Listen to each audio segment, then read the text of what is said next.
നമ്മുടെ ഒരു സഹോദരൻ നമ്മുടെ കൂടെ ഇല്ല, നമ്മളെ വിട്ടു പോയിരിക്കുകയാണ്. അദ്ദേഹത്തിന്റെ കുടുംബത്തിനാണ് നഷ്ടം, അല്ലെ? എന്താണ് ഈ ഒരു വിഷയത്തിൽ താങ്കൾക്ക് എന്താണ് താങ്കളുടെ പ്രതികരണം? ആ ഒരു സഹോദരൻ മരിച്ചപ്പോൾ എൻ്റെ ഉള്ളിൽ എൻ്റെ ഫാമിലിയിൽപ്പെട്ട അല്ലെങ്കിൽ എനിക്ക് സംഭവിക്കുന്നത് പോലെയാണ് ഞാൻ അത് കണ്ടത്. ആ വീഡിയോ നമ്മൾ കാണുമ്പോൾ തന്നെ നമുക്കറിയാൻ പറ്റും. ആദ്യം ഫേസ് കാണിക്കുമ്പോൾ ഇയാളിൽ നിന്ന് ഒരുപാട് ഗ്യാപ്പുണ്ട്. ഇയാളുടെ കൈമുട്ടിന്റെ അവിടെ മാറിടം ചേർത്ത് ഉരಸಿ നിൽക്കുന്നതാണ് നമ്മൾ കാണുന്നത്. പോലീസ് സ്റ്റേഷനിൽ പോയി കഴിഞ്ഞാൽ പുരുഷന്മാർക്ക് നീതി കിട്ടാറില്ല. പെണ്ണിന്റെ കരച്ചിൽ കേട്ടിട്ട് പെണ്ണെന്ന് പറഞ്ഞാൽ കരച്ചിലാണല്ലോ, ഇവന്റെ ഭാഗത്ത് സത്യം ഉണ്ടെങ്കിൽ പോലും പോലീസുകാർ ഈ കരയുന്ന പെണ്ണിന്റെ കൂടെ നിൽക്കും. അവൾ പറയുന്നതാണ് സത്യമെന്ന് കരുതും. സ്ത്രീകൾക്ക് ലൈംഗിക ദാരിദ്ര്യം ഇവിടെ ഇല്ല, അതാണ് വേറൊരു സത്യം.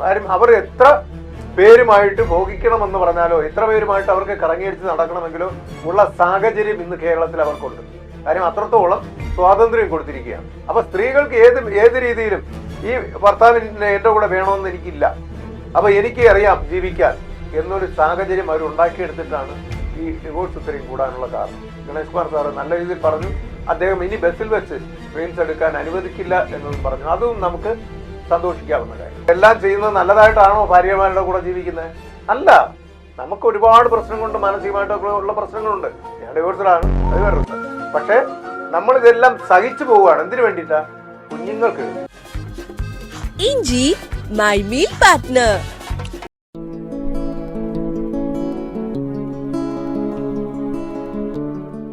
എല്ലാവർക്കും നമസ്കാരം. നമ്മളെല്ലാവരും ഇപ്പൊ ഞെട്ടിയിരിക്കുന്ന ഒരു ഇൻസിഡന്റ് ആണ് നമ്മുടെ ദീപക് എന്ന് പറയുന്ന സഹോദരന്റെ ആത്മഹത്യ, അല്ലെ? ഈ ഒരു വിഷയത്തെ പറ്റി കൂടുതൽ സംസാരിക്കാനായിട്ട് ഇന്ന് നമ്മുടെ കൂടെ ഉള്ളത് ഓൾ കേരള മെൻസ് അസോസിയേഷന്റെ പ്രസിഡന്റ് ആണ്. Welcome to milestone makers presents talk of the town. This is Alin Shah and we have with us Vattiyoorkavu Ajith Kumar. Welcome to the show sir. നമസ്കാരം. ഇപ്പോ നമുക്കറിയാം, എല്ലാവരും ഞെട്ടിയിരിക്കുകയാണ്. കേരളമെമ്പാടും, കേരളത്തിൽ മാത്രമല്ല, ഇപ്പോൾ ഓൾ ഇന്ത്യ വൈഡ് ആയിട്ട് തന്നെ ഇതിനെപ്പറ്റി സംസാരിക്കുന്നുണ്ട് പലരും. അപ്പോൾ എല്ലാവരും വിഷമത്തിൽ തന്നെയാണ്. കാരണം സോഷ്യൽ മീഡിയയിൽ റീച്ചിന് വേണ്ടിയിട്ട് ചെയ്ത ഒരു വീഡിയോയ്ക്ക് എന്ന് പറയപ്പെടുന്ന ഒരു വീഡിയോയ്ക്ക് അതിനിരയാക്കപ്പെട്ട ഒരു സുഹൃത്ത്, നമ്മുടെ ഒരു സഹോദരൻ നമ്മുടെ കൂടെ ഇല്ല, നമ്മളെ വിട്ടു പോയിരിക്കുകയാണ്. അദ്ദേഹത്തിന്റെ കുടുംബത്തിനാണ് നഷ്ടം, അല്ലെ? എന്താണ് ഈ ഒരു വിഷയത്തിൽ താങ്കൾക്ക് എന്താണ് താങ്കളുടെ പ്രതികരണം? ഈ ഒരു വിഷയം മാത്രമല്ല, കേരളത്തിൽ പുരുഷന്മാർക്ക്, കേരളത്തിലെന്നല്ല ഇന്ത്യയിൽ പുരുഷന്മാർ സ്ത്രീകളുടെ പിടിപ്പുകേട് കൊണ്ട്, വിഷയം കൊണ്ട് ഏതെങ്കിലും രീതിയിൽ ആത്മഹത്യ ചെയ്താൽ എനിക്ക് എന്തെന്നറിയില്ല, വല്ലാത്തൊരു മാനസിക വേദനയാണ്. വേദനയും ഒരു ദേഷ്യവും സങ്കടവും ഒക്കെ വരുന്നൊരു സാഹചര്യം ഉണ്ടാകും. അതുകൊണ്ടാണ് ഞാൻ വീഡിയോ ഒക്കെ എൻ്റെ ലൈവൊക്കെ ഭയങ്കരമായിട്ട് പൊട്ടിത്തെറിച്ച് ഞാൻ പറയുന്നതിൻ്റെ കാരണം. അപ്പോൾ മോശം വാക്കുകളൊക്കെ വരുന്നു എന്ന് പറഞ്ഞ് ഒരുപാട് പേര് എനിക്ക് മെസ്സേജ് ഇടാറുണ്ട്. കാരണമെന്ന് പറഞ്ഞാൽ, ഞാൻ ആ ഒരു സഹോദരൻ മരിച്ചപ്പോൾ എൻ്റെ ഉള്ളിൽ എൻ്റെ ഫാമിലിയിൽപ്പെട്ട അല്ലെങ്കിൽ എനിക്ക് സംഭവിക്കുന്നത് പോലെയാണ് ഞാനത് കണ്ടത്. അതുകൊണ്ടാണ് ഞാൻ ആ കേസിൽ, ഇതുമാതിരിയുള്ള ഏത് കേസും എൻ്റെ അടുത്ത് വന്നു കഴിഞ്ഞാൽ ഞാൻ ഇടപെടും. എനിക്ക് സംശയത്തിൻ്റെ നേരിലാണെന്ന് തോന്നിക്കഴിഞ്ഞാൽ കൃത്യമായിട്ട് ഇടപെടും. ഇവിടെ ആദ്യം വേറൊരു അപ്സ കെ റജി എന്ന് പറയുന്ന ഒരു യുവതിയാണ് ഇതാദ്യമായിട്ട്, ഇപ്പോൾ ആദ്യമായിട്ടല്ല, ഈ അടുത്ത കാലത്ത് ഒരു വീഡിയോ ചെയ്യുന്നത്. ആ പെൺകുട്ടി റീച്ചിന് വേണ്ടി ചെയ്തതാണെന്ന് നമുക്ക് എല്ലാവർക്കും അറിയാം. അതുപോലെ തന്നെ അതിൻ്റെ തുടർച്ചയായിട്ടാണ് ഈ ഷിംജിത പുള്ളിക്കാരി ഇപ്പോൾ ഈ വീഡിയോ ചെയ്തിരിക്കുന്നത്. ആ വീഡിയോ നമ്മൾ കാണുമ്പോൾ തന്നെ നമുക്കറിയാൻ പറ്റും. ആദ്യം ഫേസ് കാണിക്കുമ്പോൾ ഇയാളിൽ നിന്ന് ഒരുപാട് ഗ്യാപ്പുണ്ട്. അത് കഴിഞ്ഞതിന് ശേഷം രണ്ടാമത് ഇത് എഡിറ്റ് ചെയ്തൊരു വീഡിയോയും കൂടിയാണ്. അപ്പോൾ ഇയാളുടെ കൈമുട്ടിന്റെ അവിടെ മാറിടം ചേർത്ത് ഉരಸಿ നിൽക്കുന്നതാണ് നമ്മൾ കാണുന്നത്. അപ്പോൾ എത്രയോ പ്രാവശ്യം അദ്ദേഹത്തെ പ്രലോഭിപ്പിച്ചിട്ടാണ്, എന്നിട്ടും അതിൽ നിന്നൊന്നും കിട്ടിയില്ല എന്നുള്ളതാണ്. കാരണം അദ്ദേഹം പോകുമ്പോൾ വേറൊരു ബാഗ് എന്തോ എടുത്ത് ആ ഒരു കൈയുടെ രണ്ട് കൈയും അതെ പൊങ്ങുന്നുണ്ട്. അപ്പോൾ അങ്ങനെ പോകുന്ന സമയം ഈ പെൺകുട്ടിയുടെ മുഖം എന്തായിരുന്നു? ആദ്യം കാണുമ്പോൾ നല്ല പ്രസന്നവദനയായിട്ട് പുഞ്ചിരിച്ചു കൊണ്ടുള്ള ഫേസ് ആയിരുന്നു. പിന്നീട് ആ ലാസ്റ്റ് ഭാഗം അദ്ദേഹം ഇറങ്ങി പോകുമ്പോൾ ഈ പെൺകുട്ടിയുടെ മുഖം ഒരു മ്ലാനതയിലോട്ട് പോകുന്നത് നമുക്ക് കാണാൻ പറ്റും. കാരണം അവർ കുറച്ചുകൂടി എന്തെങ്കിലുമൊക്കെ പ്രതീക്ഷിച്ചിരുന്നു, പക്ഷെ സാധനം കിട്ടിയില്ല. അയാൾ ഒരു മാന്യനായിരുന്നു. അതുകൊണ്ട് അദ്ദേഹത്തിന് ഇത് താങ്ങാനും പറ്റിയില്ല എന്നുള്ളതാണ്. അദ്ദേഹം ഇറങ്ങിപ്പോയി. തീർച്ചയായിട്ടും ഈ വീഡിയോ കണ്ടു കഴിഞ്ഞാൽ നമ്മളും സ്വാഭാവികമായിട്ട് അദ്ദേഹത്തിന്റെ വീട്ടിൽ പോയതുകൊണ്ട് ഞാൻ പറയുകയാണ്, അദ്ദേഹത്തിന്റെ വീടിന്റെ പശ്ചാത്തലം എന്ന് പറഞ്ഞാൽ അമ്മയും അപ്പനും ഒരു മോനുമാണ്. അദ്ദേഹം ഭാര്യയുമായിട്ട് തെറ്റിപ്പിരിഞ്ഞ് നിൽക്കുകയാണ്. കാരണം ഭാര്യ വീട്ടുകാരുടെ ഇദ്ദേഹത്തിന്റെ അമ്മയും അപ്പനുമായിട്ടൊക്കെ ഒത്തിരി പ്രശ്നങ്ങളായതുകൊണ്ട് അദ്ദേഹം പിന്മാറി നിൽക്കുന്നതാണ്. അപ്പോൾ ഈ അപ്പനും അമ്മയ്ക്കും അവർ രോഗബാധിതരാണ്. അവർക്ക് ഈ ഒരൊറ്റ വ്യക്തിയുടെ കാര്യം, മകനായിട്ടും മകളായിട്ടും ഇയാൾ മാത്രമേ ഉള്ളൂ, ദീപക് മാത്രമേ ആ വീട്ടിലുള്ളൂ. അപ്പോൾ ഏക വരുമാന മാർഗം ഇദ്ദേഹമാണ്. അപ്പോൾ അദ്ദേഹം നഷ്ടപ്പെടുക എന്ന് പറഞ്ഞാൽ അവർക്ക് താങ്ങാൻ പറ്റുന്ന കാര്യമല്ല. ഞാൻ അവിടെ അവരോട് തിങ്കളാഴ്ച രാവിലെ ഞാൻ അവിടെ എത്തിയിട്ട് ആ അമ്മയോടോ അപ്പനോടോ എനിക്ക് സംസാരിക്കാൻ പറ്റിയില്ല എന്നുള്ളതാണ്. ഞാൻ സംസാരിക്കാനാണ് പോയത്, പക്ഷേ എനിക്ക് ഒരു വാക്ക് പോലും അവരോട് സംസാരിക്കാൻ പറ്റിയില്ല. ഞാൻ അവിടെ എത്തി എന്ന് മറ്റുള്ളവരെ അറിയിക്കുവാൻ വേണ്ടിയിട്ട് മീഡിയ വണ്ണില് ആങ്കർ ഒരു 1-2 ചോദ്യങ്ങൾ ചോദിച്ചു. അവർക്കും സംസാരിക്കാൻ പറ്റുന്നില്ല, കരച്ചിൽ മാത്രമേ ഉള്ളൂ. അത് ഞാൻ ഷൂട്ട് ചെയ്ത് ഞാൻ പേജിലിട്ടു. ഞാനല്ല വേറൊരു കാര്യം ചോദിക്കുകയോ ഒരു വീഡിയോ എടുക്കുകയോ ഞാൻ ചെയ്തില്ല. കാരണം നമ്മളെ കൊണ്ട് താങ്ങാവുന്നതിനും അപ്പുറമാണ് ആ അമ്മയുടെ നിലവിളിയും ഏങ്ങലും കരച്ചിലും. കാരണം ഒരു മകനേ ഉള്ളൂ. നമ്മൾ ആദ്യം മനസ്സിലാക്കണം, അവരുടെ ഏക അത്താണിയാണ് ആ പോയത്. അപ്പൊ അയാൾ എന്തുകൊണ്ട് പോയി എന്ന് പറഞ്ഞാൽ ആ കുടുംബ പശ്ചാത്തലം നമ്മൾ നോക്കുമ്പോൾ ഒരു എന്താ പറയുക തിങ്ങി നിറഞ്ഞ വീടുകളുള്ള ഒരു ഏരിയയാണ്. ഈ ഫ്രണ്ട് വാതിൽ തുറന്നാൽ തന്നെ മറ്റൊരു വീടിന്റെ ഫ്രണ്ടാണ്. അപ്പോൾ ഇയാൾ എങ്ങനെ ഇവരുടെ മുഖത്ത് നോക്കും?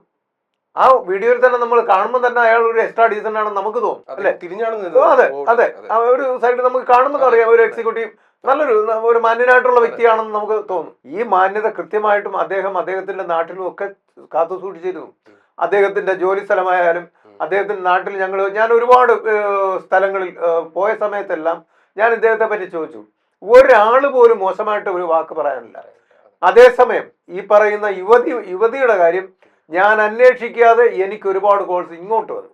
അത് അവരുടെ ഒരു ജനപ്രതിനിധിയും കൂടെ ആയിരുന്നു. നമ്മളത് ചിന്തിക്കണം. അപ്പോൾ വാർഡ് മെമ്പറായിരുന്ന ഒരു സ്ത്രീ, അവരെ കുറിച്ച് നല്ലൊരു അഭിപ്രായം അവരുടെ നാട്ടിൽ നിന്ന് പറയുവാനില്ല എന്നുള്ളതാണ്. അവര് എന്നോട് വിളിച്ചിട്ട് ഈ പെൺകുട്ടിയെ പറ്റി വളരെ മോശമായിട്ടാണ് പറഞ്ഞത്.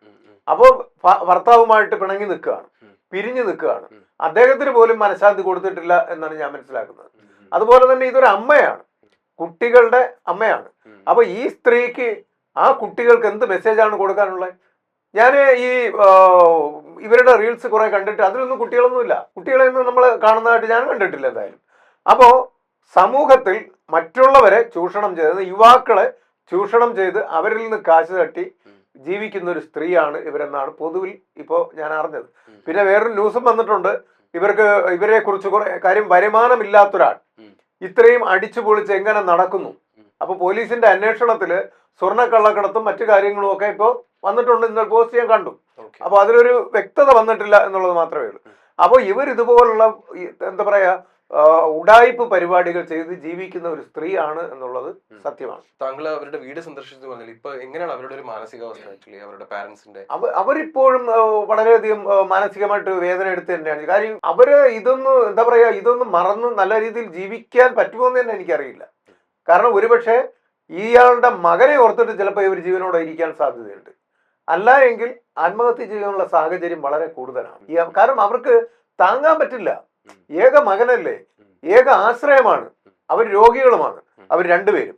അപ്പൊ അവർക്ക് താങ്ങാൻ പറ്റുന്നതിനും അപ്പുറമായതുകൊണ്ട് അവർ ആത്മഹത്യയിലോട്ട് എന്തെങ്കിലും പോകുമോ എന്ന് തന്നെ എനിക്ക് സംശയമുണ്ട്. അതുകൊണ്ട് ഞാൻ അവിടെ ഉണ്ടായിരുന്ന സ്ത്രീകളോടെല്ലാം ഞാൻ ആ കാര്യങ്ങളൊക്കെ പറഞ്ഞു. എല്ലാവരും സൂക്ഷിക്കണം, നോക്കണം. ആ അമ്മയോട് ഞാൻ സമാധാനപ്പെടുത്തി, മനസ്സിലായില്ലേ?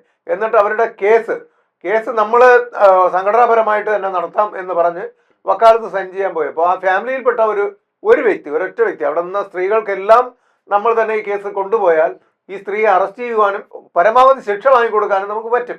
അപ്പൊ അതുകൊണ്ട് തന്നെ ഞാൻ അതിനു വേണ്ടി ശ്രമിച്ചു. പക്ഷേ അദ്ദേഹം അത് വേറൊരു വക്കീലിന് കൊടുത്തു എന്നൊക്കെ പറഞ്ഞിട്ട് അങ്ങനെ പോയി. പക്ഷേ ഞാൻ അതിൽ വളരെയധികം നിരാശനായിരുന്നു. കാര്യം നമ്മുടെ കയ്യിൽ ഇങ്ങനെ ഒരുപാട് കേസുകൾ ഞാൻ അറ്റൻഡ് ചെയ്തിട്ടുണ്ട്. അതിലെല്ലാം ഇതുപോലെ ഒരു വ്യക്തി അല്ലെങ്കിൽ ഏതെങ്കിലും ഒരു രാഷ്ട്രീയ പാർട്ടി, അപ്പൊ ഈ രാഷ്ട്രീയം ഉണ്ടെങ്കിൽ ഇതിൽ വിജയിക്കില്ല, മനസ്സിലായില്ലേ? ഇങ്ങനെയുള്ള കേസുകളിൽ സ്ത്രീകളെ അറസ്റ്റ് ചെയ്യണമെങ്കിൽ അതിൽ രാഷ്ട്രീയം കലർത്താൻ പാടില്ല, മതം വരാൻ പാടില്ല. അത് നമ്മൾ സ്ട്രെയിറ്റ് ആയിട്ട് നിന്ന് ഫൈറ്റ് ചെയ്തേ വിജയിപ്പിക്കാൻ പറ്റും. അപ്പൊ അതുകൊണ്ട് തന്നെ പലയിടത്തും പരാജയം വന്നിട്ടുണ്ട്. അപ്പൊ ഈ കേസിൽ പ്രത്യേകിച്ച് എന്ന് പറഞ്ഞാൽ നമ്മുടെ ശ്രീജിത്ത് സാറ് ഹൈക്കോടതി, അദ്ദേഹം നമ്മുടെ സംഘടനാപരമായിട്ട് ഞാൻ വളരെ വിഷമിച്ച ഇങ്ങോട്ട് തിരിച്ചു വന്നത്. അപ്പൊ അദ്ദേഹം എന്നെ വിളിച്ചിട്ട് പറഞ്ഞു, സാർ എന്താ ഒരു കേസിൽ നിന്ന് പിന്മാറിയോ എന്ന്. ഞാൻ പറഞ്ഞു വക്കാലത്ത് സൈൻ ചെയ്ത് തന്നില്ല സാർ. അതിനെന്താ, കേസ് നമുക്ക് മുന്നോട്ട് കൊണ്ടുപോകാൻ പറ്റും എന്ന് പറഞ്ഞ ഒരു ആത്മവിശ്വാസം, അദ്ദേഹം തന്നൊരു സ്പിരിറ്റ്. അപ്പോഴേക്കും ഞാൻ വീണ്ടും ആ നിരാശയൊക്കെ മാറി അപ്പോൾ കേസ് അദ്ദേഹം നോക്കുമെങ്കിൽ പിന്നെ നമുക്ക് പേടിക്കാനില്ലല്ലോ. സംഘടനാപരമായിട്ട് നമുക്ക് ചെയ്യാമെന്ന് പറഞ്ഞാൽ അത് ഇന്ന ഡീറ്റെയിൽസ് നമ്മുടെ സംഘടനയുടെ തന്നാൽ മതി, എൻ്റെ അഡ്രസ്സ് ഉൾപ്പെടെ തന്നാൽ മതി എന്ന് പറഞ്ഞാൽ അങ്ങനെയാണ് ഇവിടെ കേസ് ഫയൽ. പിന്നെ ഉള്ളത് അപ്പോഴേക്കും നമ്മൾ തീപ്പൊരി ആയി കഴിഞ്ഞു. കാരണം നമുക്ക് ആ ഒരു ആത്മവിശ്വാസം കിട്ടി. അങ്ങനെ ഞാൻ പല മേഖലയിൽ ഈ സ്ത്രീയെ അറസ്റ്റ് ചെയ്യണം എന്നുള്ളത് വലിയൊരു ബാധ്യതയായിട്ട് നമുക്ക് മാറി. അങ്ങനെയാണ് മുഖ്യമന്ത്രിയുടെ ഓഫീസ്, മറ്റു കാര്യങ്ങൾ ഞാൻ എവിടെയൊക്കെ ബന്ധപ്പെടാൻ പറ്റിയോ ഒരു 2 മണിക്കൂർ ഉറങ്ങി തോന്നുന്നു രാത്രി. ബാക്കി മുഴുവനും ഈ സ്ത്രീയെ അറസ്റ്റ് ചെയ്യാൻ വേണ്ടിയിട്ടുള്ള നടപടികളുമായിട്ട് പോയി മുഖ്യമന്ത്രിയുടെ ഓഫീസുമായിട്ട് അദ്ദേഹത്തെ ഡയറക്റ്റ് കോണ്ടാക്ട് ചെയ്യണം എന്നൊരു ആഗ്രഹം എനിക്കുണ്ടായിരുന്നു, സംസാരിക്കാൻ. പക്ഷേ അത് നടന്നില്ല. അദ്ദേഹത്തിൻ്റെ ഓഫീസിൽ നിന്ന് എനിക്ക് ഉറപ്പ് തന്നു അറസ്റ്റ് ഉണ്ടായിരിക്കും, നടപടി ഉണ്ടായിരിക്കും, വിദേശത്തൊന്നും പോയിട്ടില്ല, ഉണ്ടാവും എന്ന് പറഞ്ഞതിൻ്റെ അടിസ്ഥാനത്തിൽ മനസ്സമാധാനത്തോടു കൂടി ഇരിക്കുമ്പോഴാണ് അറസ്റ്റ് വളരെ പെട്ടെന്നല്ല, കുറച്ച് വൈകിട്ടാണെങ്കിലും പിന്നീട് നടന്ന കാര്യങ്ങൾ വളരെ സ്പീഡായിട്ട് നടന്നു. നമുക്ക് എപ്പോഴും എന്താ പറയുക ഒരു അഭിമാനത്തോടു കൂടി, കാര്യം ഇനി ഒരു പെണ്ണും ക്യാമറയും എടുത്തുകൊണ്ട് മുന്നോട്ട് വരരുത് എന്നൊരു എന്താ പറയുക ഒരു പുരുഷന്റെ ജീവൻ പൊലിയുവാൻ വേണ്ടിയിട്ട് വീഡിയോ എടുത്ത് ഇടരുത്. ഇങ്ങനെ ഇത് റീച്ചിന് വേണ്ടിയാണ്, നമുക്ക് എല്ലാവർക്കും അറിയാം. ഇതൊരു വ്യാജ വീഡിയോ ആണ്. 7ഓളം വീഡിയോയാണ് ഇപ്പോൾ യഥാർത്ഥം പറഞ്ഞാൽ ഈ കേസുമായിട്ട് ബന്ധപ്പെട്ട് പോലീസ് ആ യുവതിയുടെ ഫോണിൽ നിന്ന് പിടിച്ചിരിക്കുന്നത്. അപ്പോൾ അതൊക്കെ വ്യത്യസ്തമായിട്ടുള്ള ആൾക്കാരുടെ വീഡിയോസ് ഇതുമായിട്ട് ബന്ധപ്പെട്ടെന്ന് പറഞ്ഞാൽ അപ്പൊ ബസ്സിനകത്ത് വെച്ചിട്ടുള്ള എന്തൊക്കെയാണ്. അത് മാത്രമല്ല ഈ പെൺകുട്ടി ബസ് യാത്ര ചെയ്യുന്ന ഒരു വ്യക്തിയല്ല, ആ നാട്ടുകാർ പറഞ്ഞതാണ്. ഈ യുവതി ബസ്സിലൊന്നും അങ്ങനെ യാത്ര ചെയ്യുന്ന ആളല്ല. അവർക്ക് വാഹനമുണ്ട്, മറ്റൊക്കെ വണ്ടിയും കാര്യങ്ങളൊക്കെ ഉള്ളതാണ്. അപ്പൊ അങ്ങനെയാണ് പോകുന്നത്. അപ്പൊ ബസ്സിൽ കയറിയത് എന്തിനാണെന്ന് വരെ ഇവിടെ ചോദ്യമുണ്ട്. അപ്പൊ ഈ എത്രയോ പ്രാവശ്യം ഒരുപക്ഷെ ഒരു ഇരയെ തേടി നടന്നിരിക്കാം ഇതുപോലൊരു കാര്യം. അതിന് അപ്സാറജി ആണല്ലോ അതിന്റെ തുടക്കക്കാരി. അപ്പൊ അവർക്ക് കാര്യം മനസ്സിലായി. ഏതൊരു പുരുഷനെ പറ്റിയും ഒരു വീഡിയോ എടുത്ത് ഇട്ട് കഴിഞ്ഞാൽ വൈറലാകും എന്നുള്ളൊരു കാര്യം കേരളത്തിലെ പെൺകുട്ടികൾക്ക് മനസ്സിലായി. കേരളത്തിലെ പെൺകുട്ടികളുടെ പ്രശ്നം എന്ന് പറഞ്ഞാൽ ഏത് വിധേനയും സോഷ്യൽ മീഡിയയിൽ വൈറലാവുക, അതിൽ നിന്ന് എന്തെങ്കിലും കിട്ടുമെങ്കിൽ അതും മേടിച്ചെടുക്കുന്നതിനേക്കാളും എനിക്ക് തോന്നുന്നത് ജനങ്ങളുടെ ഇടയിൽ ഒന്ന് അറിയപ്പെടുക എന്നുള്ളത് തന്നെയാണ്. പക്ഷേ ഇത് ഇവിടെ വെച്ച് അവസാനിപ്പിക്കേണ്ട ഒരു സാഹചര്യം ഉണ്ടായി.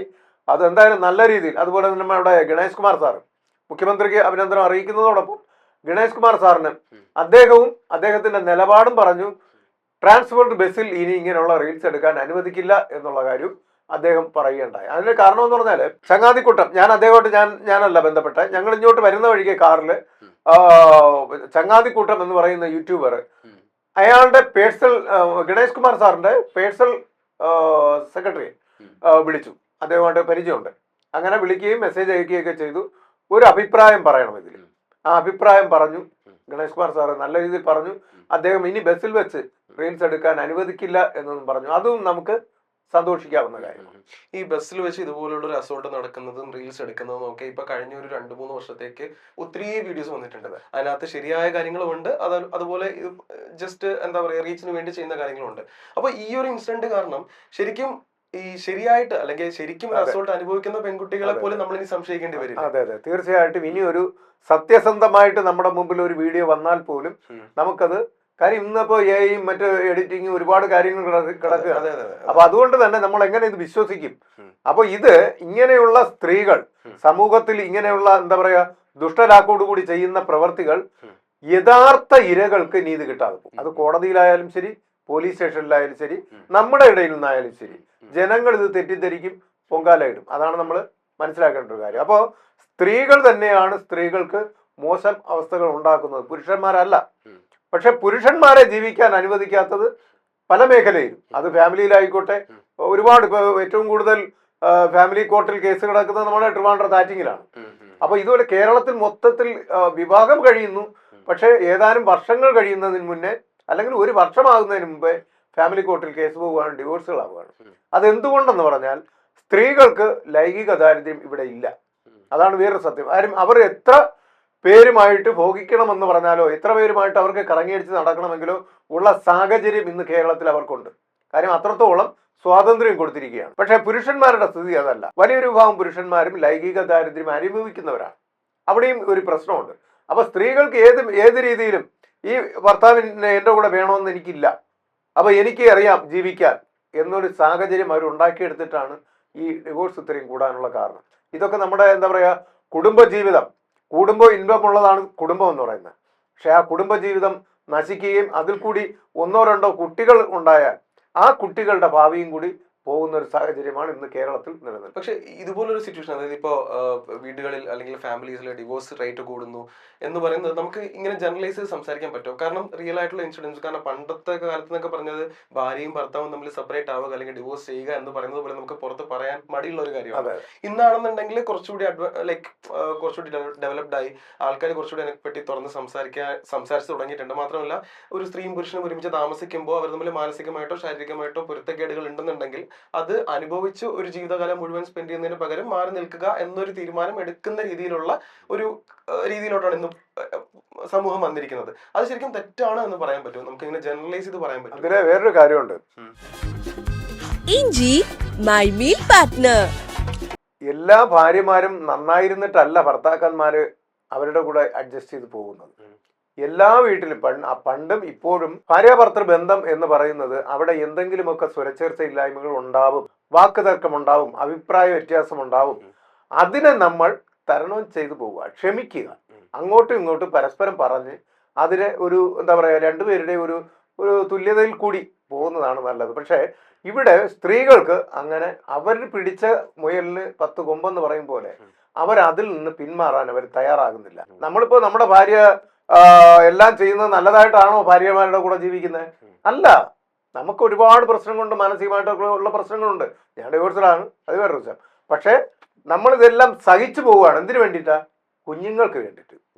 നമ്മളിൽ നിന്നുണ്ടായ കുഞ്ഞുങ്ങൾക്ക് ഇനി ഒരു പ്രശ്നം ഉണ്ടാകരുത്, നമ്മൾ പിരിഞ്ഞു കഴിഞ്ഞാൽ ഒരുപാട് പ്രശ്നങ്ങൾ ഉണ്ടാവും, കുട്ടികളുടെ ഭാവി പോവും എന്ന് ആണുങ്ങൾ മനസ്സിലാക്കുമ്പോൾ ഇത് പെണ്ണ് മനസ്സിലാക്കുന്നില്ല. അവൾ കുട്ടികൾ എങ്ങനെ പോയാലും പ്രശ്നമൊന്നുമില്ല, കുട്ടികളെ ഞാൻ കൊണ്ടുപോകും, നിയമപരമായിട്ട് കുട്ടികളെ ഒരുപക്ഷെ അവരുടെ കൂടെ തന്നെ വിടാൻ ഉള്ള സാധ്യതയുണ്ട്. ഈ കുട്ടികൾ വഴിതെറ്റി പോവുകയാണ്. ഇന്ന് ഏറ്റവും കൂടുതൽ ഈ പെൺകുട്ടികൾ വഴിതെറ്റാനുള്ള കാരണം അമ്മമാരുടെ കൂടെ ജീവിതമാണ്. അമ്മമാരുടെ കൂടെയുള്ള ജീവിതം അച്ഛനില്ല, നാഥനില്ല. നാഥനില്ലാതെ വരുമ്പോൾ ആ കുടുംബം, ആ വീട്, ആ കുട്ടി ഒരിക്കലും അത് നേരെ പോവില്ല. അതാണ് പ്രശ്നം, അവിടെയാണ് പ്രശ്നം. ഇപ്പൊ താങ്കൾ നേരത്തെ പറഞ്ഞിരുന്നു ഇതുപോലെ ഒട്ടനവധി കേസുകളാണ്, അതായത് പുരുഷന്മാർക്കെതിരെ ഇതുപോലെ ഫേക്ക് കേസസ് ഒത്തിരി വരുന്നുണ്ടെന്ന് പറഞ്ഞു. എത്രത്തോളം ഗുരുതരമാണ് ഈ വരുന്ന കേസുകൾ, അല്ലെങ്കിൽ എന്തൊക്കെയാണ് ഈ മെൻസ് കമ്മീഷന്റെ അല്ലെങ്കിൽ മെൻസ് അസോസിയേഷന്റെ ഭാഗത്ത് നിന്ന് നിങ്ങൾ ഇതുപോലുള്ള കേസുകൾക്ക് വേണ്ടി ചെയ്തു കൊടുക്കുന്നത്? നമ്മൾ ഇതിൽ ഏറ്റവും കൂടുതൽ പുരുഷന്മാരുടെ ഭാഗം കോടതികളിൽ വിജയിക്കാറില്ല. കാരണം ഒരു ഡിവോഴ്സ് കേസ് വരുമ്പോൾ അവരുടെ അന്ന് വരെയുള്ള സമ്പാദ്യം മൊത്തം ഭാര്യയ്ക്ക് കൊടുക്കേണ്ട ഒരു അവസ്ഥ ഉണ്ടാകുന്നു. പിന്നെ ഉള്ളതെന്ന് പറഞ്ഞാൽ ഈ അലിമണി എന്ന് പറയുന്ന ഒരു സമ്പ്രദായം നിലനിൽക്കുന്നുണ്ട്. എന്ന് പറഞ്ഞാൽ ഇദ്ദേഹത്തിന്റെ സ്വത്തുവകൾ കൊടുക്കുന്നതോടൊപ്പം തന്നെ ഈ മാസം തോറും ഒരു ഇത്ര പെർസെൻറ്റേജ്, അതും 10,000, 25,000, 30,000, ഇദ്ദേഹത്തിന് എത്ര സാലറി ഉണ്ടോ അതിന്റെ 3/4 ഭാഗവും അത് കൊടുക്കേണ്ട ഒരു സാഹചര്യം വരികയാണ്. അപ്പൊ ഇത് ഒരു പുരുഷനെ കൊണ്ട് താങ്ങാൻ പറ്റുന്ന കാര്യങ്ങളൊന്നുമല്ല. ഇതുകൊണ്ട് എന്തുകൊണ്ട് സംഭവിക്കുന്നു എന്ന് പറഞ്ഞാൽ, പുരുഷന്മാർ വെക്കുന്ന അഡ്വക്കേറ്റ് അയാളുടെ കയ്യിൽ നിന്ന് തന്നെ കാശ് വാങ്ങിയിട്ട് പെണ്ണിന് വേണ്ടി വർക്ക് ചെയ്യുന്നു. കാരണം ഇവിടെ അതിനുള്ള പുരുഷന്മാർക്ക് വേണ്ടി വാദിക്കാനുള്ള നിയമമില്ല എന്നൊക്കെ പറഞ്ഞ് ആ പെണ്ണിന്റെ കാര്യം, ഈ രണ്ടുപേരുടെ ഒരു കോടതിയിലെ വക്കീലന്മാരാണല്ലോ, ഒരു ബാർ അസോസിയേഷനിലുള്ള ആൾക്കാരാണ്. അപ്പോൾ ഇവര് പരസ്പരം ഒരു ധാരണ ഉണ്ടാക്കി ഇയാളുടെ സ്വത്തുവകളും അതിൽ നിന്നൊരു വിഹിതം ഈ വക്കീലന്മാരും വാങ്ങിയാണ് ഈ കഥ മൊത്തം പോകുന്നത്. അതിന് ഞങ്ങളിപ്പോൾ ചെയ്തിട്ടുള്ളത്, നമ്മുടെ മെമ്പർഷിപ്പ് എടുത്ത് നമ്മുടെ കൂടെ പ്രവർത്തിക്കുന്ന ആൾക്കാർക്ക് അവരുടെ നമ്മൾ ഇപ്പോൾ വക്കീലിനെ കൊടുക്കും. മുൻപെന്ന് പറഞ്ഞാൽ ആളൂർ മരിക്കുന്നതിന് മുമ്പേ ആളൂർ സാറായിരുന്നു നമ്മുടെ ലീഗൽ അഡ്വൈസറും അംബാസഡറും ഒക്കെ അദ്ദേഹമായിരുന്നു. അപ്പോൾ വലിയ വലിയ കേസുകൾ അദ്ദേഹത്തിൻ്റെ അടുത്ത് വിടുകയും അല്ലാത്ത കേസുകൾ എനിക്ക് ഓരോ ജില്ലയിൽ നമുക്ക് വക്കീലന്മാരുണ്ട്. ഇപ്പോൾ MG ശ്രീജിത്ത് സാറാണ് നമ്മുടെ ഇപ്പോഴത്തെ കേസ് ഇത് നോക്കിയിരിക്കുന്നത്. പിന്നെ ഈ കേസിൽ തന്നെ, നമ്മുടെ ദീപകിന്റെ കേസിൽ തന്നെ അവിടെ അവരൊരു വക്കീലെ വച്ചിട്ടുണ്ടെങ്കിലും അത് അത്രത്തോളം ഇനിയാണ് ആ വക്കീലിന്റെ കഴിവ് കാണിക്കേണ്ടത്. മനസ്സിലായില്ലേ? ഇപ്പൊ റിമാൻഡ് ചെയ്യിച്ചു, ഇനിയാണ് ഈ ജാമ്യം കിട്ടാതിരിക്കേണ്ട കാര്യങ്ങൾ അദ്ദേഹത്തിന്റെ ഭാഗത്തു നിന്നുണ്ടാവണം. അവിടെയാണ് അദ്ദേഹത്തിന്റെ പവർ നമ്മൾ കാണിക്കേണ്ടത്. അപ്പോഴേ അദ്ദേഹത്തിന് നമുക്ക് അത്ര വലിയ വിശ്വാസമൊന്നും ഇല്ലാത്തത് കൊണ്ടും അവിടെ നടക്കുന്ന കാര്യങ്ങൾ എനിക്ക് കറക്റ്റായിട്ട് അറിയണം എന്നുള്ളത് കൊണ്ടും ഫൗസിയ എന്ന് പറയുന്ന നമ്മുടെ അഡ്വക്കേറ്റിനെ കൂടി നമ്മൾ അവിടെ വച്ചിട്ടുണ്ട്. മനസ്സിലായില്ലേ? അപ്പോൾ അവർ ഇന്ന് കോഴിക്കോട് പോയിരിക്കുകയാണ്, അതിൻ്റെ കാര്യങ്ങളൊക്കെ നോക്കിയിട്ട് എന്താണെന്ന് വെച്ചാൽ അടുത്ത് ചെയ്യും. അപ്പോൾ ഇതുപോലുള്ള കേസുകളെല്ലാം നമ്മൾ നമ്മുടേതായ രീതി, അതുപോലെ പോലീസ് സ്റ്റേഷനിൽ പോയി കഴിഞ്ഞാൽ പുരുഷന്മാർക്ക് നീതി കിട്ടാറില്ല. പെണ്ണിൻ്റെ കരച്ചിൽ കേട്ടിട്ട് പെണ്ണെന്ന് പറഞ്ഞാൽ കരച്ചിലാണല്ലോ, ഇവന്റെ ഭാഗത്ത് സത്യം ഉണ്ടെങ്കിൽ പോലും പോലീസുകാർ ഈ കരയുന്ന പെണ്ണിന്റെ കൂടെ നിൽക്കും. അവൾ പറയുന്നതാണ് സത്യമെന്ന് കരുതും. അപ്പോൾ കരുതുന്നതല്ല, അവർക്ക് അറിയാം, പക്ഷേ അവർ പെണ്ണിന്റെ സ്ഥാനത്ത് നിൽക്കും. അപ്പോൾ അങ്ങനെയുള്ളിടത്ത് ഞാൻ തന്നെ ആ സ്റ്റേഷനിൽ വിളിച്ചിട്ട് അതിൻ്റെ കാര്യങ്ങൾ നിജസ്ഥിതി സർക്കിളിനോട് പറയുകയും അതവർ കാര്യമായിട്ട് ചെയ്യും എന്നുള്ളതിന് സംശയമൊന്നുമില്ല. ഇന്നുവരെയും വേറെ കുഴപ്പങ്ങളൊന്നും പറ്റിയിട്ടില്ല. ഇവിടെയും ഇപ്പോൾ ദീപകിൻ്റെ വീട്ടിൽ തന്നെ ആയാലും അവിടെ ഒരു പെണ്ണ് മരിച്ചു എങ്കിൽ പോലീസുകാരെല്ലാം കറക്റ്റായിട്ട് വന്ന് ദീപക്കിനെ തൂക്കിയെടുത്തുകൊണ്ട് പോയേനെ. ദീപക് ആണ് അതിലെ പ്രതിയെങ്കിൽ, അല്ലെങ്കിൽ ആരോപിക്കപ്പെട്ടാൽ എടുത്തുകൊണ്ട് പോയേനെ. ഇവിടെ എന്ന് പറഞ്ഞാൽ പോലീസ് പിറ്റേ ദിവസമായിട്ടും രണ്ടാമത്തെ ദിവസം വൈകിട്ടായിട്ടും പോലീസ് വന്ന് അവിടെ മൊഴിയെടുക്കാൻ പോലും വന്നിട്ടില്ല. അതാണ് ഈ കേസിൽ, ദീപകിന്റെ കേസിൽ നടന്നത്. അത് 4 മണിയോട് കൂടിയിട്ടാണ് ഞാൻ അറിയുന്നത്. പോലീസ്, ഞാൻ വിചാരിച്ചതെന്ന് പറഞ്ഞാൽ ഞാൻ വരുന്നതിന് മുൻപേ മൊഴിയൊക്കെ എടുത്ത് കാര്യങ്ങൾ കഴിഞ്ഞു കാണുമെന്നാണ്. യഥാർത്ഥത്തിൽ പിറ്റേ ദിവസം 4 മണിയായിട്ടും പോലീസ് വന്നില്ല. അങ്ങനെയാണ് ഞാൻ അറിഞ്ഞ ഉടനെ ഞാൻ മെഡിക്കൽ കോളേജിലെ പോലീസിനെ ഞാൻ അവിടെ വിളിച്ച് ഞാൻ ഇത്തിരി കടുപ്പിച്ച് തന്നെ പറഞ്ഞു. അടുത്ത് അപ്പോഴൊന്നും SHO ഇല്ലാന്ന്. SHOയുടെ നമ്പർ വാങ്ങി ഞാൻ വിളിച്ചപ്പോൾ SHO ഉണ്ട്, മനസ്സിലായില്ലേ? SHO 3 പ്രാവശ്യം വിളിച്ചിട്ടാണ് SHO എടുക്കുന്നത്. അപ്പോൾ അദ്ദേഹത്തോട് ഞാൻ പറഞ്ഞു എത്രയും പെട്ടെന്ന് ഇവിടെ പോലീസിനെ വിടണം. അപ്പോൾ ഇപ്പം തന്നെ ഒരു SI മറ്റു ആൾക്കാരെ അങ്ങോട്ട് വിടാം എന്ന് പറഞ്ഞ് 10 മിനിറ്റിനകത്ത് അവിടെ വിടുകയും ചെയ്തു. ഇത് ഞാൻ വിളിക്കാതെ തന്നെ പുരുഷനായാലും ആണായാലും പെണ്ണായാലും അവൻ്റെ ഒരു ജീവനാണ്. അവൻ്റെ അപ്പനും അമ്മയും തകർന്നിരിക്കുകയാണ്. അവർക്ക് വേണ്ടുന്ന നീതി ഉറപ്പാക്കി കൊടുക്കേണ്ടത് നമ്മുടെ നിയമപാലകരാണ്. അത് അവർ ചെയ്യുന്നില്ല എന്നുള്ളതാണ് പ്രശ്നം. പെണ്ണിനും ഒരു നീതി, പുരുഷനും ഒരു നീതി. നീതി കിട്ടുന്നില്ല പുരുഷന്, പെണ്ണിന് നീതി കിട്ടുന്നു. അത് കുറ്റം ചെയ്യുന്ന പെണ്ണിന് പോലും നീതി ഉറപ്പാക്കി കൊടുക്കുകയാണ്, ഇല്ലാത്ത നീതി ഉണ്ടാക്കി കൊടുക്കുകയാണ്. ഈ സ്ഥിതികൾ നമ്മുടെ കേരളത്തിൽ നിന്ന് മാറണം. പിന്നെ അവിടെ നമ്മുടെ പ്രധാനപ്പെട്ട രാഷ്ട്രീയ പാർട്ടി നേതാക്കന്മാരെ ആരും അവിടെ വന്നിട്ടില്ല ഈ വിഷയമായിട്ട് ബന്ധം. അവരൊന്നും വാ തുറക്കണം നമ്മൾ കണ്ടിട്ടില്ല. ഈ കേസിൽ ദീപകിന്റെ മരണവുമായിട്ട് ബന്ധപ്പെട്ട് എത്രയും പെട്ടെന്ന് അറസ്റ്റ് ഉണ്ടാവണമെന്ന് പറയാൻ ഒരാൾ പോലും ഇല്ലായിരുന്നു. പക്ഷേ പിന്നീട് മുഖ്യമന്ത്രിയുടെ ഓഫീസും നമ്മളൊക്കെ ബന്ധപ്പെട്ടപ്പോൾ അത് ആർജവത്തോട് കൂടിയിട്ട് ചെയ്തു. അതിൽ ഒരു ബിഗ് സല്യൂട്ട് ഉണ്ട്. ഇപ്പോ നമ്മുടെ ഗവൺമെന്റ് അല്ലാന്നുണ്ടെങ്കിൽ പോലീസ് എടുത്തിരിക്കുന്ന ഈ ഒരു നടപടി, അതിൽ ദീപകിന്റെ ഫാമിലി ആക്ച്വലി സംതൃപ്തരാണോ? താങ്കൾക്ക് എന്താണ്? അല്ലല്ല, സംതൃപ്തരല്ല അവര്. കാരണം ഏത് സമയവും ഈ യുവതി ഇറങ്ങിപ്പോകും എന്നൊരു സാഹചര്യത്തിലാണ് അവരും ഇപ്പോഴും ഇരിക്കുന്നത്. അതുകൊണ്ട് തന്നെയാണ് നമ്മളും നമ്മുടെ വക്കീലിനെയൊക്കെ വെച്ച് ഒരു സ്ട്രോങ് ആക്കി ഉടനെ ഒന്നും പുറത്ത് വെളിയിൽ ഇറക്കി വിടാൻ പാടില്ല. കാര്യം ക്രിമിനൽ ബാക്ക്ഗ്രൗണ്ട് ഉണ്ട് ഈ പെൺകുട്ടിക്ക് എന്നാണ് ഞാൻ മനസ്സിലാക്കുന്നത്. കാരണം ഇപ്പോൾ ഈ സ്വർണ്ണക്കള്ളക്കടത്ത് അങ്ങനെ എന്തൊക്കെ പറയുന്നുണ്ട്, പോലീസ് തന്നെ പറയുന്നുണ്ട്, പോലീസിന്റെ ഭാഗത്ത് നിന്ന്. അപ്പൊ അത് അന്വേഷിച്ച് അങ്ങനെ എന്തെങ്കിലും ഇവരുടെ വരുമാന സ്രോതസ് എവിടെ നിന്നാണ് എന്ന് കണ്ടെത്തി ഒരു മാക്സിമം ശിക്ഷ പുള്ളിക്കാരിക്ക് കൊടുക്കണം. എന്നാൽ മാത്രമേ ആ അമ്മയുടെ കരച്ചിലിന് ഒരു നീതി കിട്ടത്തുള്ളൂ എന്നാണ് എനിക്ക് പറയാൻ. ദീപക് ഒരു കോൾ എനിക്ക് ചെയ്തിരുന്നുവെങ്കിൽ, ദീപകിന്റെ ഒരു കോളിന് വേണ്ടി ഞാൻ വെയിറ്റ് ചെയ്തിരിക്കുകയായിരുന്നു.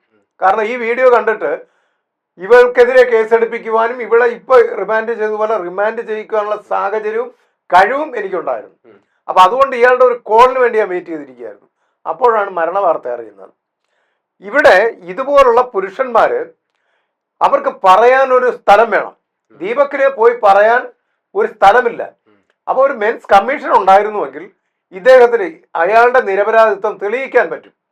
ഇത് അദ്ദേഹത്തിന് ഒരു കാരണവശാലും നിരപരാധിത്വം തെളിയിക്കാൻ പറ്റില്ല എന്നും, കാര്യം ഒരു പെൺകുട്ടിയാണ് വീഡിയോ എടുത്തിട്ടത്, ഒരു യുവതി വീഡിയോ എടുത്തിടുമ്പോൾ അത് ജനങ്ങളിലേക്ക് എത്രമാത്രം പോകുന്നു എന്നുള്ളതും, ഇയാൾക്കിനി പുറത്തിറങ്ങി നടക്കാൻ പറ്റില്ല, ജീവിക്കാൻ പറ്റില്ല എന്നുള്ള ഒരു പെട്ടെന്ന് ഒരു മിനിറ്റിൽ തോന്നുന്ന ഒരു അവിവേകമാണ് ഈ കാണിച്ചത്.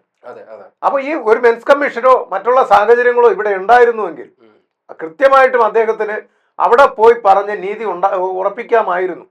പോലീസ് സ്റ്റേഷനിൽ പോയിരുന്ന ധൈര്യം തന്നെയാണ്. പിന്നെ തീർച്ചയായിട്ടും അതുകൊണ്ടാണ് നമ്മൾ ഏകദേശം 10 വർഷത്തിൽ കൂടുതലായി ഞാൻ മെൻസ് കമ്മീഷൻ വേണമെന്ന് പറഞ്ഞുകൊണ്ടിരിക്കുകയാണ്. കമ്മീഷൻ വേണം, അതൊക്കെ സർക്കാർ ചെയ്യേണ്ട കാര്യങ്ങളാണ്. ഈ മെൻസ് കമ്മീഷൻ വരുന്നതിന് ഇപ്പൊ എന്താണ് ഒരു തടസ്സം? അല്ലെന്നുണ്ടെങ്കിൽ എന്തുകൊണ്ടാണ് രാഷ്ട്രീയ പാർട്ടിക്കാർ ചെയ്യാത്തതാണ്. ഇത് ചെയ്യേണ്ടത് നമ്മുടെ മന്ത്രിസഭയാണ്. കേന്ദ്രത്തിൽ ഇപ്പോൾ വേണമെങ്കിൽ കേന്ദ്ര സർക്കാരിന് ചെയ്യാവുന്ന കാര്യമുള്ളൂ. പാർലമെന്റിൽ എല്ലാ MP-മാർ എല്ലാവരും കൂടി ഒരു നിയമം അതങ്ങോട്ട് പാസ്സാക്കിയാൽ പോരെ. ഇന്ത്യയിൽ മൊത്തം വരുമല്ലോ. അല്ലെങ്കിൽ ഇനി ഇപ്പോൾ മുഖ്യമന്ത്രി പിണറായിക്ക് ചെയ്യാമല്ലോ, അദ്ദേഹത്തിന് ചെയ്യാം. നിയമസഭയിൽ MLA-മാർ ഭൂരിപക്ഷം ഉണ്ടല്ലോ, അത് നിയമസഭയിൽ വന്നു കഴിഞ്ഞാൽ പാസ്സാക്കാമല്ലോ. അപ്പോൾ ഇവിടെ ഒരു മെൻസ് കമ്മീഷൻ വന്നാൽ എന്താ കുഴപ്പം? എന്തുകൊണ്ട് വരുത്തുന്നില്ല എന്ന് പറഞ്ഞാൽ സ്ത്രീകളുടെ ശത്രുത ഉണ്ടാവും എന്ന് മനസ്സിലാക്കിയിട്ടാണ്. വോട്ട് കുറയും, വിജയം വരില്ല, ഒരു സ്ത്രീപക്ഷ സർക്കാർ എന്നൊക്കെ ആണല്ലോ പൊതുവിൽ പറയുന്നത്. എന്നാൽ അത് മിഥ്യാധാരണയാണ്. കുറച്ച് ഫെമിനിസ്റ്റുകൾക്ക് മാത്രമേ ഇതിൽ ഒരു ഊരൽ ഉണ്ടാകത്തുള്ളൂ. അവരുടെ വോട്ടോ അല്ലെങ്കിൽ എന്തെങ്കിലുമൊക്കെ കിട്ടാതെ വരത്തുള്ളൂ. ഈ സാധാരണക്കാരായിട്ടുള്ള സ്ത്രീകളെല്ലാം കുടുംബിനികളായിട്ടുള്ള, കാരണം ഈ കേസുമായിട്ട് ബന്ധപ്പെട്ട് നൂറുകണക്കിന് സ്ത്രീകൾ എന്നെ വിളിച്ചിട്ടുണ്ട്. മനസ്സിലായില്ലേ? അവരെനിക്ക് വിളിച്ച് തന്ന പിന്തുണ, ആ പിന്തുണ വലുതാണ്. അതാദ്യം മനസ്സിലാക്കണം. അപ്പോൾ ഇവർ ഒരു മിഥ്യാധാരണയിൽ നിൽക്കുകയാണ്, ഭരണപക്ഷമായാലും പ്രതിപക്ഷമായാലും. അപ്പോൾ ഈ അടുത്ത കാലത്ത് ഒരു ബില്ല് കൊണ്ടുവന്നപ്പോൾ, എൽദോസ് MLA കൊണ്ടുവന്നപ്പോൾ അവിടെ എല്ലാവരും എതിർത്തു. അത് മാത്രവുമല്ല, രാഹുൽ മാങ്കൂട്ടം ഇന്ന് ഏറ്റവും കൂടുതൽ മെൻസ് കമ്മീഷൻ വരണമെന്ന് ജയിലിൽ കിടന്ന് ആഗ്രഹിച്ചുകൊണ്ടിരിക്കുന്ന വ്യക്തി അന്ന് ശക്തമായിട്ട് നിയമസഭയിൽ എതിർത്ത ഒരാളാണ്. അപ്പോൾ ഒരു കാര്യം മനസ്സിലാക്കേണ്ടത്, ഇന്ന് എനിക്കാണെങ്കിൽ ദീപക്കിനാണെങ്കിൽ നാളെ മറ്റൊരാളിനാണ്, അല്ലെങ്കിൽ നമുക്ക് എല്ലാവർക്കും ഇത് സംഭവിക്കാം എന്നുള്ള കാര്യം മനസ്സിലാക്കിയിട്ട്, കാരണം നമുക്ക് മക്കളുണ്ടല്ലോ, ആൺമക്കളുള്ള ഒരാളും മെൻസ് കമ്മീഷനെ എതിർക്കാൻ പാടില്ല. മകൻ മാത്രമല്ലല്ലോ, നമുക്ക് ഈ സ്ത്രീകൾ സ്നേഹിക്കുന്ന അച്ഛനെ സ്നേഹിക്കില്ലേ? അച്ഛനെ സ്നേഹിക്കുന്ന മക്കൾ ഇത് എതിർക്കാൻ പാടില്ല.